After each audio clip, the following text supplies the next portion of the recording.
Bradley Welsh was never just a man. He was a force of nature. Born and raised in Edinburgh, Welsh's roots were deep in the city's tough streets. He was a natural fighter, both in and out of the ring. Starting his career as a professional boxer, he quickly built a reputation as a hard hitter with an iron will. His fists earned him respect, but his ambitions reached far beyond the boxing ring. Welsh's rise from football hooliganism to a community figure was part of what made him such an intriguing figure. He used his street smarts and connections from his days in the hooligan scene to build a reputation, both as a local hero and a feared figure in the underworld. His involvement with the Hibs Casuals was well known, and even after turning his life around, his past followed him. His experience on the terraces likely helped him build connections in Edinburgh's crime scene. The network of casuals often overlapped with organized crime, especially in terms of drug dealing and street violence. Welsh's past, then, wasn't just a footnote. It was an essential part of his identity, shaping both his criminal ties and his persona as someone who could move between the worlds of legitimacy and the streets. Welsh was more than just a brawler. He was a man with charm and charisma that could fill any room. As his boxing career came to a close, he didn't just fade away like so many fighters do. Instead, he turned his attention to the world outside the ropes, Edinburgh's underworld. He became a local celebrity, known for his swagger, his love for his city, and his growing influence in the darker corners of town.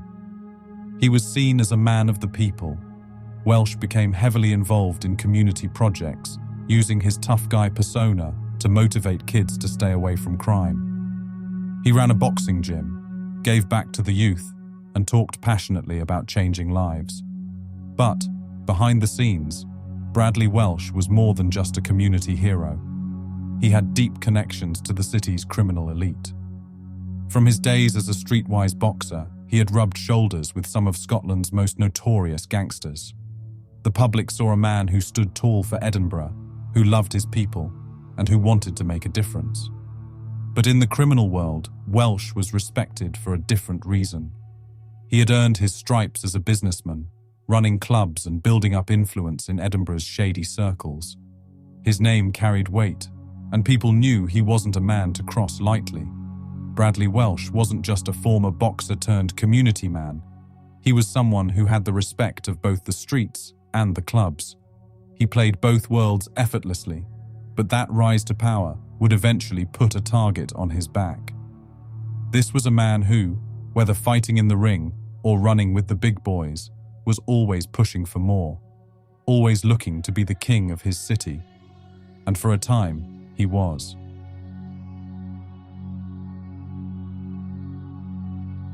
Welsh was a man who could walk two very different paths. To many, he was the hero of Edinburgh's streets. He wasn't just the ex-boxer who had fought his way to fame. He was the guy who gave back. Welsh ran a local gym, offering a safe place for kids to train, teaching them discipline and how to stay out of trouble. He worked tirelessly to clean up the streets, talking about how fighting in the ring was far better than fighting on the streets. This side of Welsh was loved by the community, a man who used his tough guy image to inspire.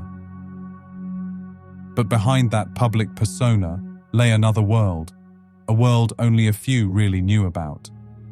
In Edinburgh's underworld, Bradley Welsh wasn't just the community hero. He was someone with serious connections. Rumors always swirled about his dealings with the city's most notorious gangsters. Some said Welsh wasn't just helping clean up the streets, he was controlling them. He had ties to the criminal elite, and his influence reached into places the average person couldn't imagine. It was this duality that made Welsh a legend. He knew how to play both sides. He'd be at charity events, shaking hands and posing for photos one moment, and the next, he'd be in the shadows, dealing with the city's darker elements. Welsh had the charisma to win over anyone he met, whether it was a struggling kid in the gym or a hardened gangster in a back room.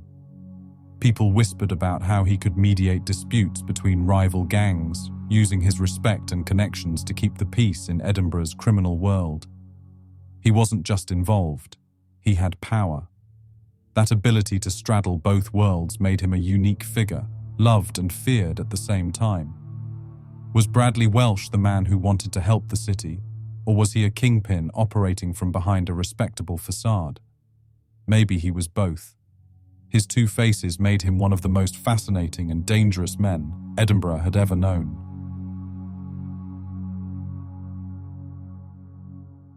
Welsh had tasted the wealth that came with crime. Money flowed through the criminal web, bringing luxury cars, high-end properties, and the thrill of power. Welsh's success came with temptation, the allure of fast cash, influence, and the respect that came with being a figure in the criminal hierarchy often led to lavish spending. He had connections to major players, including drug lords and gang leaders, people who ran the dark side of the city.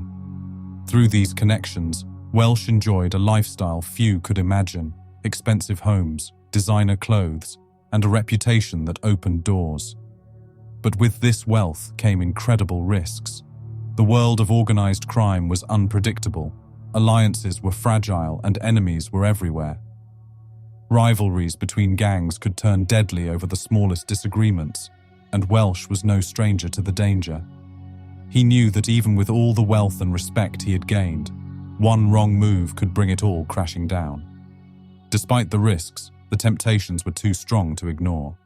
Welsh, like many in his world, thrived on the adrenaline.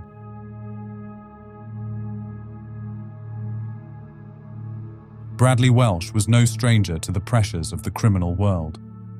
He knew that the streets of Edinburgh weren't ruled by fists alone. They were ruled by money and loyalty, and both could vanish in a second. By 2019, Welsh's reputation was solid on the surface, but beneath the surface, trouble was brewing. Rivalries in the city's underworld were heating up, and Bradley, with his connections and influence, was right in the middle of it. The trouble started with money. As Welsh's influence grew, so did the stakes. The underworld was a business, and Welsh had his hand in everything, from clubs to deals behind the scenes. He had made enemies over time, and those enemies didn't just want to see him fall, they wanted his empire. And in the criminal world, that kind of ambition was dangerous.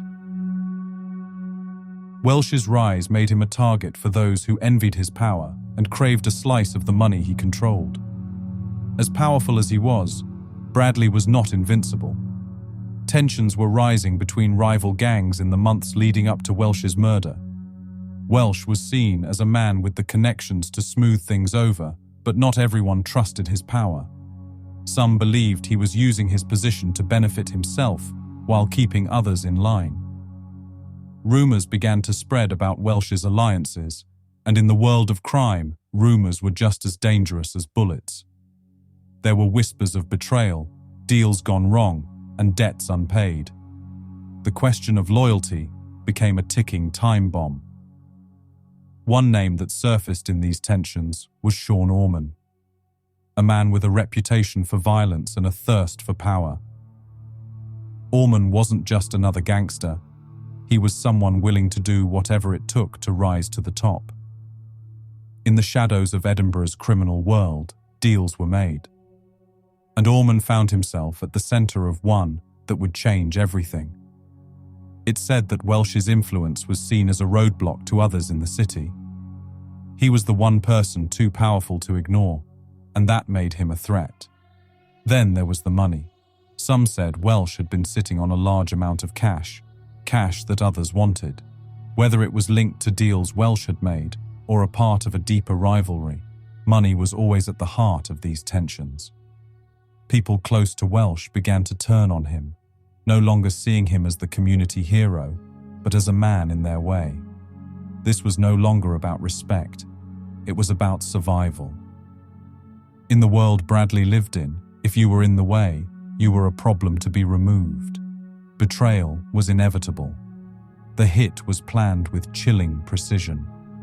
Sean Orman, acting on orders from higher up, began to track Bradley Welsh. Welsh had his own suspicions that something was off, but by then it was too late. His enemies were circling, waiting for the right moment.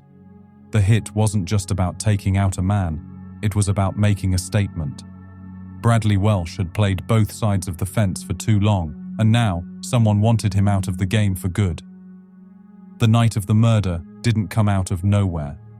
It was the result of months of tension, deals, and whispers in the dark. The build-up to Welsh's death was a mix of feuds, money, and betrayal, elements that had defined his rise to power. But in the end, they would also be the cause of his downfall. Bradley Welsh had lived fast, made powerful friends, and even more powerful enemies. And in the underworld, that kind of life often comes with a price. Welsh was living on borrowed time. Every deal, every rivalry, every grudge was closing in on him. His rise had been dramatic, but his fall was about to be even more so.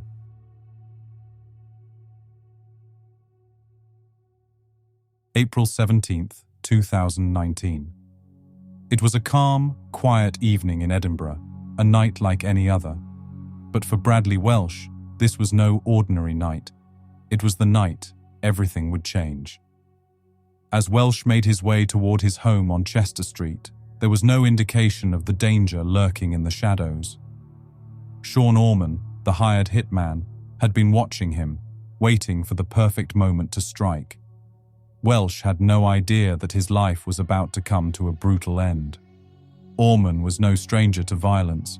He had been tracking Welsh for days, methodically planning every detail of the hit. He knew the route Welsh took home, the timing of his movements, and the vulnerable moments when he would be alone. This was more than just a job for Orman. It was a calculated assassination, a hit that needed to be carried out with cold precision. Orman wasn't just there to kill Welsh, he was there to send a message. As Welsh approached his front door, his guard down, Orman was already in position. Hidden in the shadows across the street, Orman's heart didn't race, his hands didn't tremble. He was calm, steady, and focused. He had done this before, and he would do it again. Every detail had been thought through, and now it was time to act. Orman stepped out from his hiding spot, moving quickly and silently toward Welsh. In his hands, he held a shotgun, his weapon of choice for the job. He approached with purpose, his mind laser-focused on the task at hand. Welsh, oblivious to the danger, was just feet away from his front door. He had no time to react. In one swift motion, Orman raised the shotgun, aimed directly at Welsh, and pulled the trigger. The sound of the blast shattered the quiet Edinburgh night. It was a single shot, but it was enough. Bradley Welsh, once a feared and respected figure, was hit at close range, and his body crumpled to the ground, the life draining from him in an instant. Blood spilled onto the pavement, and the street that had been peaceful just moments before was now the scene of a murder. It was over in seconds, and Orman didn't wait around. He moved with the same precision that had brought him to this moment. In the dark of the night, he vanished as quickly as he had appeared, disappearing into the shadows, leaving behind only the horror of what had just occurred. There was no chaos, no struggle, just a cold, calculated assassination that had gone exactly as planned. For Bradley Welsh, it was a brutal and sudden end to a life that had been lived on the edge. In those final moments, all the power and influence he had built meant nothing. The man who had once commanded respect and fear across Edinburgh was gone, taken down in the blink of an eye by a professional killer. But the ripples of Welsh's murder would be felt far and wide. As the news spread, shockwaves tore through the streets of Edinburgh. People who had known Welsh, those who had admired him, feared him, and even those who had fought alongside him were stunned. The hit was a message, a reminder that in the world Welsh had lived in, no one was untouchable. For the police, the hit was an execution with terrifying efficiency. They knew this wasn't the work of an amateur. This was a professional hit carried out with the kind of precision that left little room for error. They would begin the hunt for the man responsible, but Orman had already melted away into the shadows, leaving little trace behind. The streets of Edinburgh, once ruled by Bradley Welsh, were now left to piece together the fragments of a life that had come to such a violent and sudden end. In the end, the night of the hit wasn't just the end of Bradley Welsh. It was the culmination of months of feuds, betrayal, and power plays. Welsh had lived a life filled with power, danger, and respect. But in those final moments, all that mattered was the cold, clinical precision of the hitman's shotgun.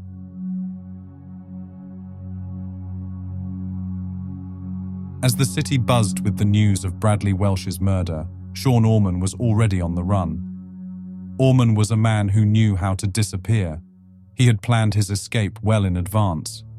He moved through Edinburgh with confidence. The police knew they were dealing with more than a common criminal.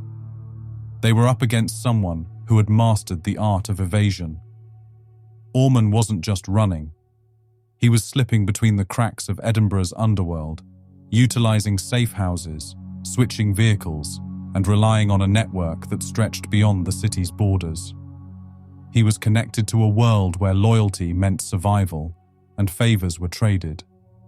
His understanding of the streets gave him an edge, one that kept him a step ahead of the authorities. He blended in, always staying one step ahead. But no matter how difficult he was to catch, Orman wasn't infallible. The lure of the lifestyle he led made it impossible for him to vanish completely. The police were following a trail, each piece of evidence leading them deeper into a maze. They knew he had connections, and they started mapping out the intricate web of contacts he relied on. His escape wasn't just about clever hiding. It was about knowing who to trust and when to move. The cops were closing in. Orman's capture wasn't the quiet end many expected. It was as dramatic as a scene from a crime thriller, unfolding over 21 minutes of sheer adrenaline. Orman, behind the wheel of an Audi Q3, was spotted by the police, and instead of giving up, he floored it. The chase took off, with Orman hitting speeds that left the city streets a blur. The Audi roared through roads and lanes, weaving in and out of traffic as Orman attempted to outrun the police. For 21 minutes, it was a game of cat and mouse, the Audi Q3 pushing its limits as he tried every trick he knew to shake the officers on his tail. The police pursuit was relentless, the sirens piercing through the night as they stayed right on him. He knew the streets well, but this time there was no escape route that could save him. Eventually, the chase ended with the Audi cornered. The high-speed thrill ride coming to a halt as the reality of capture sank in. His arrest was the dramatic climax for the man who had been the talk of Edinburgh's underworld. The trial of Sean Orman for the murder of Bradley Welsh was more than just another case. It was the final chapter in a story that had gripped Edinburgh and sent shockwaves through the city's underworld. Welsh, once a powerful figure with connections deep in the city's streets, was gone. And now it was time for his killer to face justice. The courtroom was filled with tension as the details of the cold-blooded murder were laid bare. Orman sat in the dock, emotionless, while the prosecution painted a clear picture of his role in the hit. The evidence was overwhelming: CCTV footage, forensic links, and witness testimonies that all pointed directly to him. The once elusive man who had walked away from Welsh's home after pulling the trigger now found himself trapped by the very system he had tried to evade. The trial dragged on for weeks, with every detail scrutinized. The defense attempted to paint Orman as a man caught up in something bigger than himself, but the facts were undeniable. This was a hit, carefully planned and ruthlessly executed. Orman had stalked Welsh, tracked his every move, and ended his life with cold precision. There was no escaping the truth. When the verdict came, it wasn't just about justice for Bradley Welsh. It was about the end of an era. The jury found Sean Orman guilty of murder, and the judge didn't hold back. Orman was sentenced to life in prison, with a minimum of 28 years before he would even be considered for release.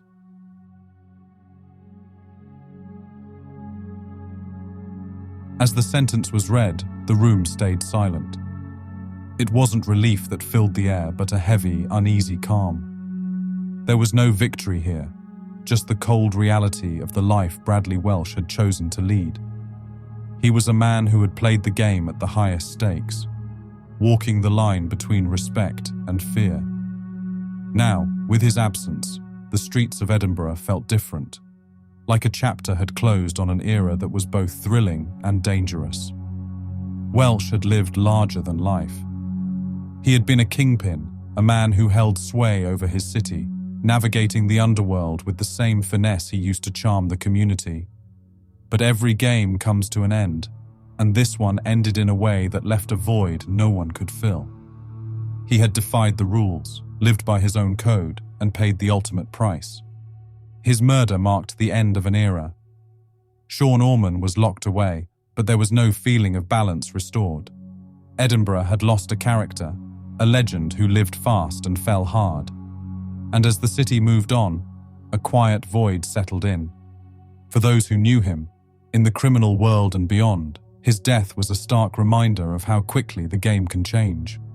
The man who had once been a force to reckon with was gone, leaving a silence that spoke louder than any words ever could. For more raw and real crime stories, hit the like button and subscribe. Until the next episode, stay alert and stay safe.